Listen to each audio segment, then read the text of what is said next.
Olá, seja muito bem-vindo! Meu nome é Estevam, do canal Rede EBSAT TV, o seu canal de notícias do mais querido do mundo. E já vou começando com notícias. Flamengo receberá 8,5 milhões por ano para expor marca de site de apostas no ombro da camisa. Patrocínio mais do que dobra o que o clube vinha arrecadando com o espaço do uniforme, até então vendido para a Universidade Brasil. Conselho Deliberativo ainda precisa aprovar o acordo.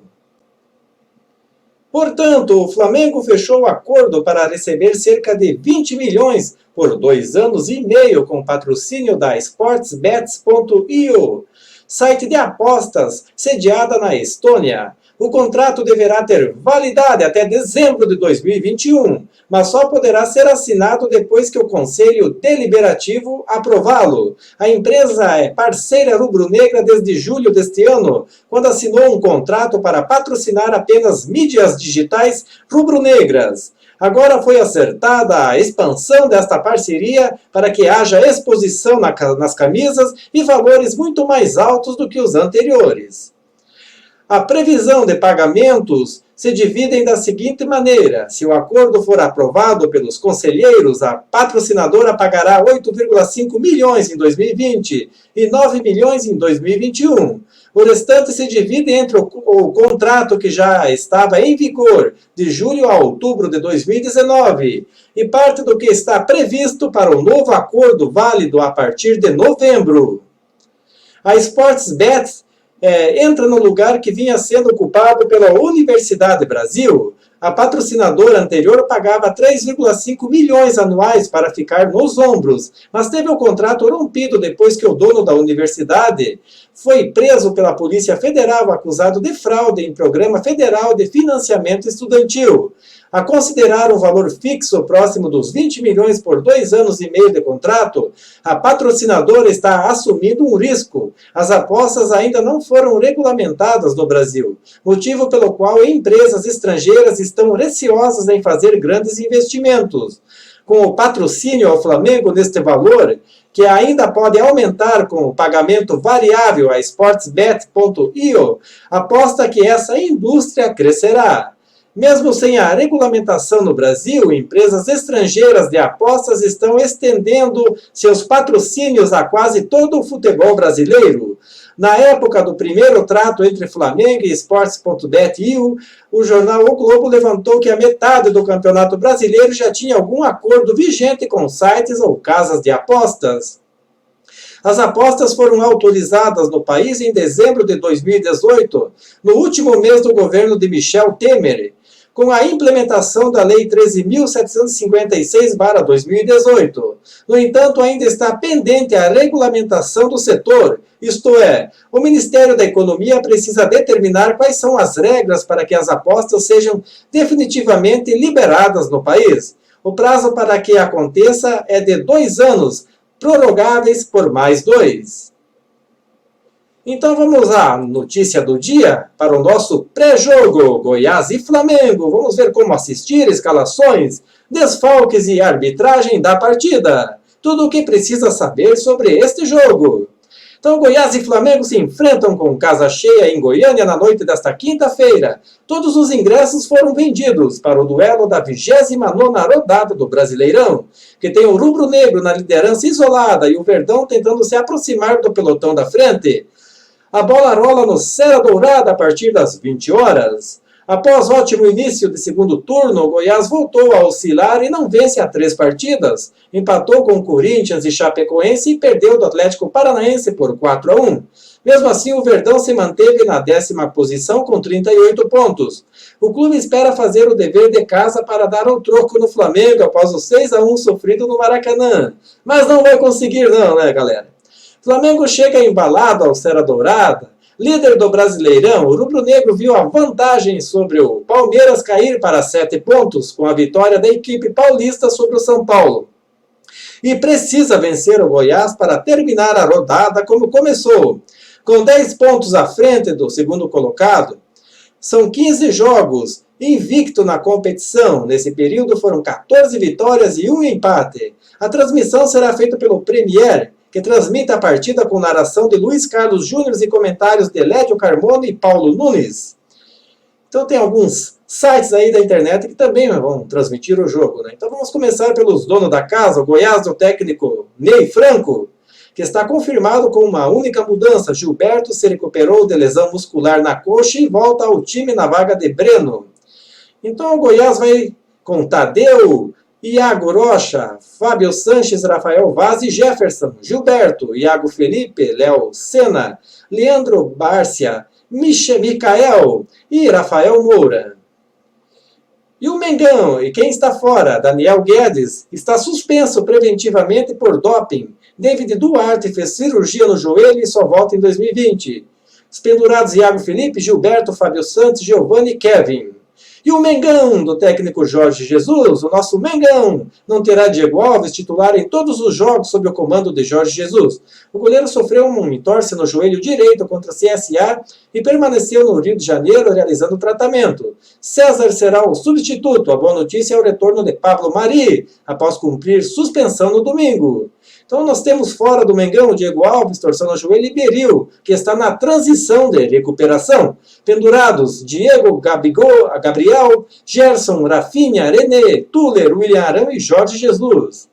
E o nosso Mengão vai a campo com César, Rafinha, Rodrigo Caio, Pablo Mari, Felipe Luiz, Gerson, William Arão, Everton Ribeiro, Arrascaeta, Bruno Henrique e Gabigol. Então a arbitragem será feita por Ricardo Marques Ribeiro, da FIFA, que é de Minas Gerais. Apita o jogo no Ceará. Guilherme Dias Camilo, de Minas Gerais, e Sidmar dos Santos, Minas Gerais. São os assistentes, todos da FIFA.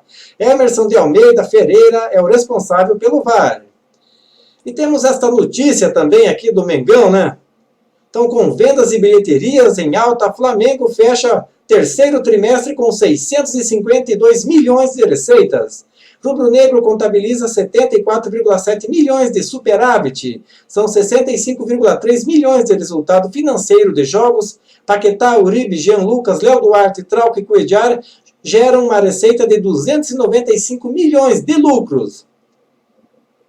Portanto, o Flamengo divulgou nesta quinta-feira os resultados financeiros do terceiro trimestre. A comparação com o mesmo período de 2018 mostra o bom momento do clube, impulsionado pelas vendas e pela alta bilheteria, que compensa a agressividade do rubro-negro no mercado, com compras da ordem de 200 milhões, parcelados de jogadores do nível de Arrascaeta, Bruno Henrique, Rodrigo, Caio e Mari. O rubro-negro fechou o terceiro trimestre com a arrecadação bruta de 652 milhões, o que significa aumento de 57% em relação ao mesmo período de 2018. Em receita líquida, 60% superior, 634 milhões antes, 395 milhões de 2018. O superávit até o terceiro trimestre de 2019 é de 74,7 milhões. As vendas de Lucas Paquetá por 35 milhões de euros em 2018, cerca de 150 milhões de reais, só foi registrado em janeiro de 2019 e impulsionou as investidas do Flamengo no mercado. Por outro lado, as dívidas aumentaram. De acordo com o documento oficial do clube, do terceiro trimestre de 2018 até o fechamento do período de 2019, o passivo não circulante subiu de 399 para 493 milhões. Mas isto não preocupa pela arrecadação do Flamengo, né? Que ultrapassa os 600 milhões. Então isso aí não é dívida, né? A bilheteria em 2019 foi de 65,3 milhões, né? Contra 39,8 em 2018. Patrocínios, em 2019, 51,9 contra 64,5 milhões em 2018, então menos 19%. Sócio torcedor, em 2019 eram 39,8 milhões, que é este ano, aliás, né, 2019. Em 2018, eram 34 milhões, então houve um aumento de 17%. Repasse de direitos federativos, em 2019, este ano, 295 milhões. Então, contra 63,4 milhões em 2018, que foi 365% a mais. Gastos com negociação de atletas, em 2019, 109,3 milhões, né? Contra 13,4 milhões em 2018. Então foram 715% de aumento. Por isso que aumentou um pouco a dívida do clube. Mas tem capital agora, tem jogadores. e vão ganhar títulos, né? Nós vamos ganhar títulos esse ano, com certeza. Passivo não circulante em 2019, 493 milhões contra 399,6 milhões, né? Então teve um aumento de 23,5% na dívida. Mas, como eu disse, aumentou a qualidade na equipe, né? Temos jogadores, né? E valorizou também o capital, né? Cada jogador do Flamengo é um capital para o clube, né? É isso aí, né? Aqui nós temos tudo assinado aqui pelo Clube de Regatas do Flamengo, as demonstrações financeiras, né? Então, um clube que trabalha assim, né? Transparente. Eu acho que é o único clube do Brasil, né? Do mundo que tem todas essas explicações. Ó. Todos os movimentos ó, do Flamengo aparece aqui, valor devido correspondente aos direitos econômicos. Né? Tem até do Arrascaeta, Gabigol, Luvas, ó. Tudo, né? Então, é bem transparente, né? O Flamengo. Está de parabéns. Então vamos ver esta notícia aqui. CBF confirma a antecipação de Flamengo e Vasco para o dia 13 no Maracanã. A partida estava prevista para o fim de semana da decisão da Libertadores. Duelo com o Grêmio, último antes de viagem a Santiago, é marcado para o dia 17.